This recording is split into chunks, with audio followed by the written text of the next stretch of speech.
je m'appelle Hervé Dess. J'ai travaillé dans la presse pendant plus de 20 ans, et notamment dans la presse transport maritime et dans le portuaire. Je viens de créer un nouveau site internet dédié à la logistique portuaire et aux échanges nord-sud. L'idée, c'est que l'on s'intéresse à la partie maritime du transport, mais aussi à la partie terrestre, tant au départ qu'à l'arrivée. C'est-à-dire, quand on parle des échanges nord-sud, on parle surtout des relations Europe, sur l'Afrique, l'Amérique du Sud, un peu l'Océanie, mais beaucoup moins. Et donc il est intéressant de savoir comment les marchandises partent depuis leur point de production sur un continent ou l'autre, atteignent le port et vont du port à un port sur un autre continent et arrivent jusque chez le réceptionnaire.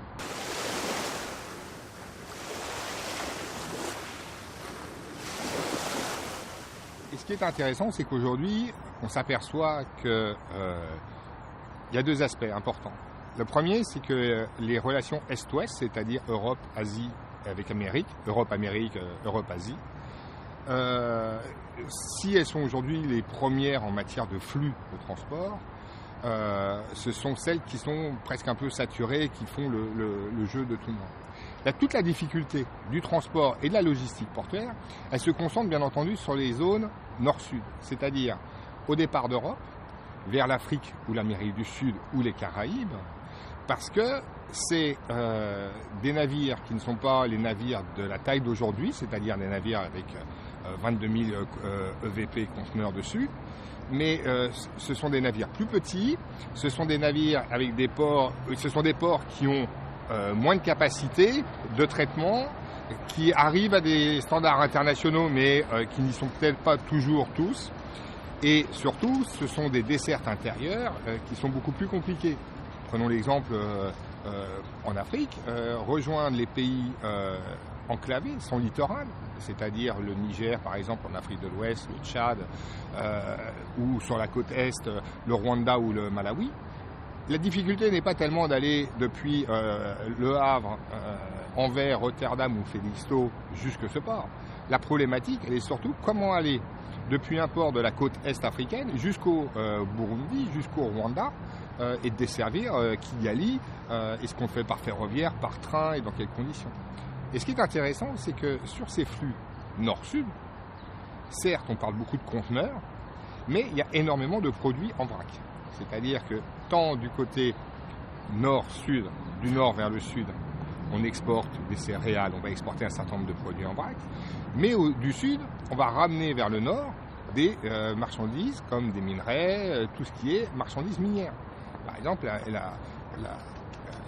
la Guinée-Conakry fait partie des 3 premiers pays mondiaux productrices de bauxite. Bauxite très important pour l'aluminium. Donc il y a des flux relativement, qui ne sont pas toujours sur les mêmes navires, mais relativement équilibrés, qui peuvent expliquer qu'il y a toute une logistique à mettre en place et que, comme le disait une fois le directeur du port de Dakar, qui est aujourd'hui ministre, Cheikh Kanté, les tam-tams de la modernisation et de la mondialisation commencent à résonner en Afrique de l'Ouest. Ça signifie que l'Afrique rentre dans cette mondialisation et commence à avoir aujourd'hui une place importante. Aujourd'hui, le développement se fait par l'Afrique. On le voit. Et l'avantage de créer un site, Ports et Corridors, qui soit francophone, qui soit un site spécialisé sur ces questions-là, permet aussi de s'adresser à un public qui est très large. La francophonie en Afrique, elle va de la Tunisie, voire même la Libye.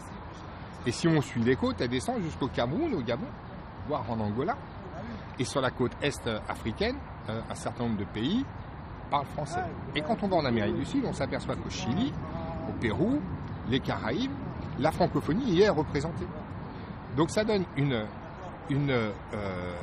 audience très importante pour tous les gens qui cherchent à savoir comment se déroulent les transports sur chacun des continents.